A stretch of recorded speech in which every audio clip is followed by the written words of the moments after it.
Welcome back to Freight Waves Now. I'm Sydney Edwards. This is Anthony Smith, and we're about to welcome one of our favorite coworkers. Her name is Mary O'Connell, our 3PL expert. Mary, how are you? I'm good, guys. How are you this morning? We're doing well, and I'm excited. I don't know if you know this, Cindy, but Mary O'Connell is not only our 3PL expert, but also our remote alderman for Chattanooga. Oh, that's amazing. Yes, we got to keep everything on the up and up around Freight Waves. Absolutely, Mary. So today we're talking about what 3PLs can be doing to keep their to help their customers keep control of their freight. So what exactly does that even mean, to keep control of their freight? I mean, so you have your shipper's freight and your customer's freight that you're working on, you're trying to get covered and everything like that. And if you kind of know what's going on in the market and you stay up to date on things, then you know that you kind of know where your spot market's going to be, you know the best rates to charge. And that way, you're not getting hit with double the rates that you would have just because you're not informed and a carrier might be trying to take advantage of you or vice versa. You're really just kind of also advocating for your shipper and not letting their transportation spend get way out of control. There's definitely a lot going on. I think that's a great point. You want to make sure that the spending doesn't get out of control. Mary, you've seen quite a few different freight cycles. When we're looking at this current or upcoming peak season, might not be as busy as we've saw in the last year or two. What kind of tips would you have for 3PLs or brokerages with really moderating these times with potentially lower volumes? Yeah, I mean, you're definitely going to have this peak season is going to be unlike, obviously the last two years. It might be more like 2018, 2019. There's still going to be heavy volumes, but it's not going to be anywhere where it was last year, where people were looking into options to charter planes over trying to get something moved in on the shelves in time. So I definitely think that, if you're paying attention to the market, understanding where your customer is, if your customer has a lot of inventory reshuffling to do, because I know a lot of major retailers have a whole lot of excess inventory at the moment. If you kind of have someone with that issue and they need to move some of their inventory around the country, I would start working on those moves now before you get hit with those peak season prices. So anything that you can do now to kind of prepare, get ahead, create a plan. It's transportation. The best laid plans never really tend to work out, but anything you can do to kind of create a plan, get something in place where you're not running around just scrambling. And, I know that a lot of our days are just putting out fires left and right. Well, maybe if we can, fireproof in one area, then we don't have to put it out with a giant emergency and it's all ablaze and everything like that. We can kind of work a little bit proactively. We know, especially if it's a customer that has been a customer for a very long time, you kind of know the common pitfalls and hurdles and everything like that happens. So for example, I had a customer that every winter for peak season, they would open a new warehouse, or new distribution center that was only open for 4 months. They would just never tell us about it. And they would never tell us the location. They would change it every year. So we always knew around this time of the year to start asking hey, is that fourth warehouse going to come on board? And if so, where's it going to be? Because we just can't make it appear and then expect all of our carriers to magically go pick it up that day. So it's something like that where just not some of those things that shippers kind of forget to tell you or are just guilty of doing. We all know what they are. Just kind of taking that time to work with them and say, okay, you got to stop doing this shenanigans. I was going to ask if during the slow time is maybe the best time to make some of those upgrades, like software or TMS systems.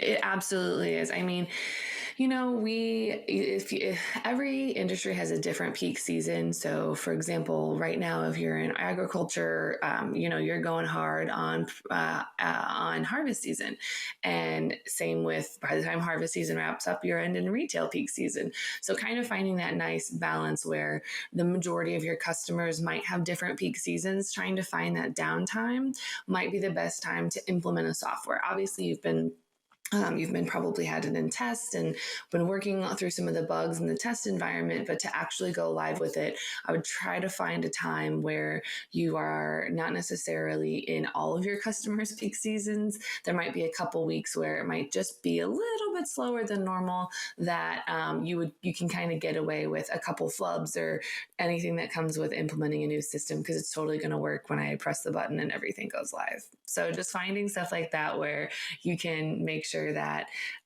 you can set everyone up for success.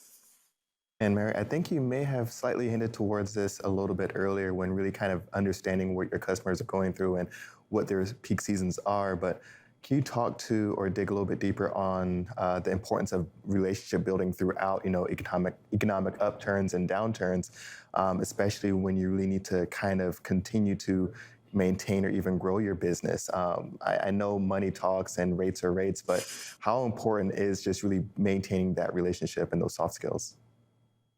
It's 100% important. It's probably the most important thing that you can do, because anyone can come in and say, I'll save you 10% right off the top. And then after you're past that first year, then suddenly rates will go up, kind of like when you get like your intro packages or your premium rates or a set rate for your internet. And then that's the promotional rate. And then after you are in it for a year, suddenly your bill has doubled.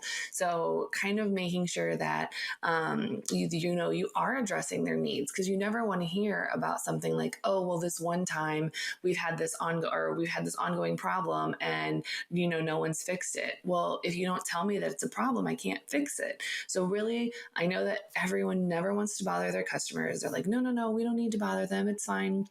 I know that just really making sure that, you take the time, talk to them, make sure that they're happy.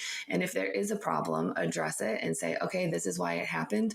Let's move forward, move past it. And just through the good times and the bad times, they're going to come back to that relationship and that value add that you're adding. So as long as you're still a service that is still adding value, being a good partner, being transparent, being honest, I think that is really what's going to help, especially now that the capacity is opened up. It's not necessarily just carriers failing left and right. It's more about the service now. So if you were just saying, oh, we can give you the dirt cheap rates, well, now everyone can give you dirt cheap rates and everyone can give you low rates because of the environment that we're in. But if you can't get a truck to show up on time and you're not meeting your compliance or anything like that, well, then suddenly you just gave that shipper and that customer everything that you need to go find someone else to do business with who will actually provide a service that they're paying for. Because just like with us, we don't want to pay for a service that we're not getting.